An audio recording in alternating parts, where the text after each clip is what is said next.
My name is Vivek. Welcome to all. Today we are discuss about the IRDA. मतलब आज हम IRDA के बारे में डिस्कस करने वाले हैं. Insurance regulatory and development authority of India. आज ये ऑर्गेनाइजेशन के बारे में आज हम लोग बात करने वाले हैं. ठीक है. ये जो IRDA है ये एक गवर्नमेंट बॉडी है और एक तो statutory body. It is a statutory body and government body and autonomous body. ये ऐसा एक तो बॉडी है जो गवर्नमेंट का है, किसी का दबाव में नहीं चलती है, ऑटोनोमस है और स्टैट्यूटरी बॉडी है. ठीक है. ये जो IRDA है ये क्या करता है ना, जो मार्केट में जो पॉलिसी होती है मतलब जो इंश्योरेंस होती है, ठीक है, उसी कंपनियों को रेगुलेट करती है. ये इंश्योरेंस कंपनियों को रेगुलेट करती है. तो फिर देखते हैं ये ऑर्गेनाइजेशन मतलब ये कैसे ओरिजिन हुआ है, मतलब कैसे बना.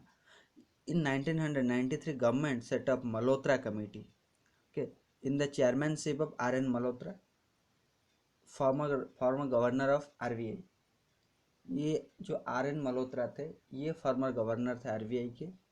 इनके नाम पे एक तो कमेटी बैठाया गया था, जिस कमेटी ने ये जो इंश्योरेंस सेक्टर है इसको स्टडी की थी.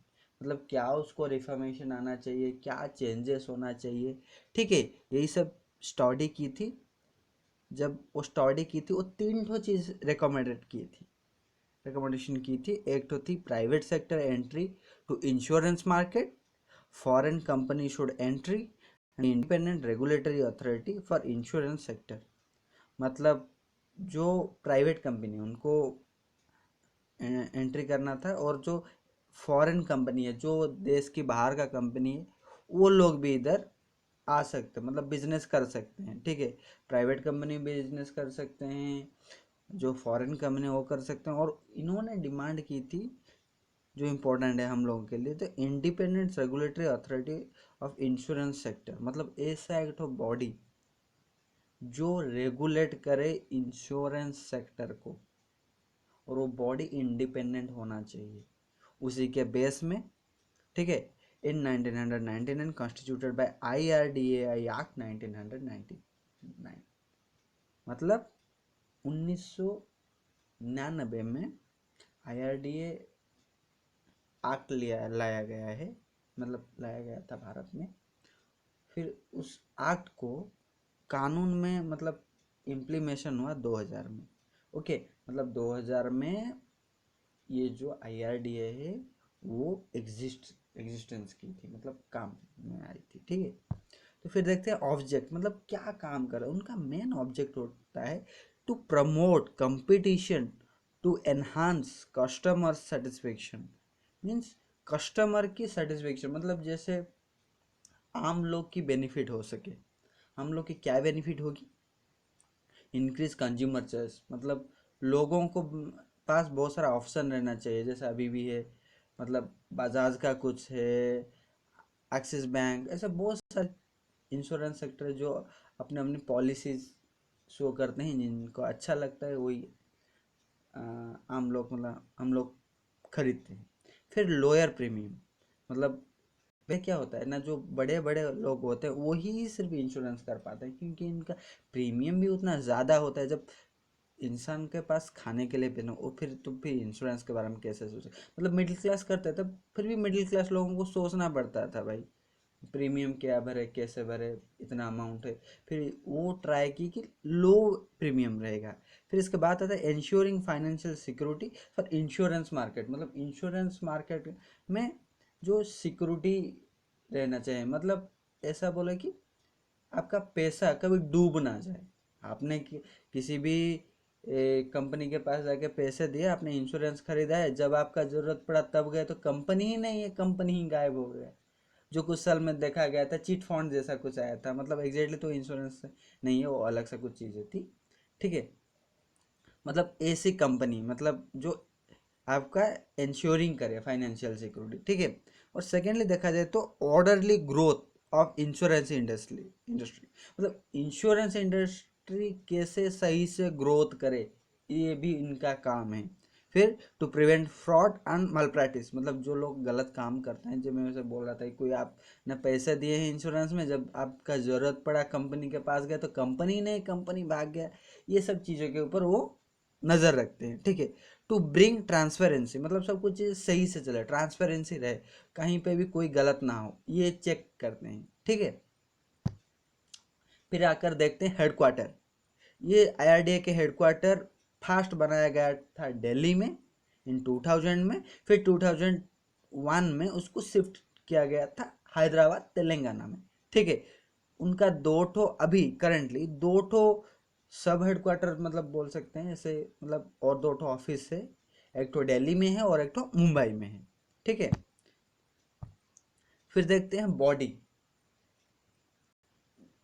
इनको बॉडी मतलब जो जैसे वो फंक्शन करते हैं, मतलब उनका बॉडी के देखा जाए तो दो भाग से नॉर्मली हम बोल सकते हैं, एक तो परमानेंट मेंबर और एक तो पार्ट टाइम मेंबर। उसी हिसाब से देखा जाए तो एक तो हेड होती है, इनका भी है इस ऑर्गेनाइजेशन में, जिनको बोलते हैं हम चेयरमैन।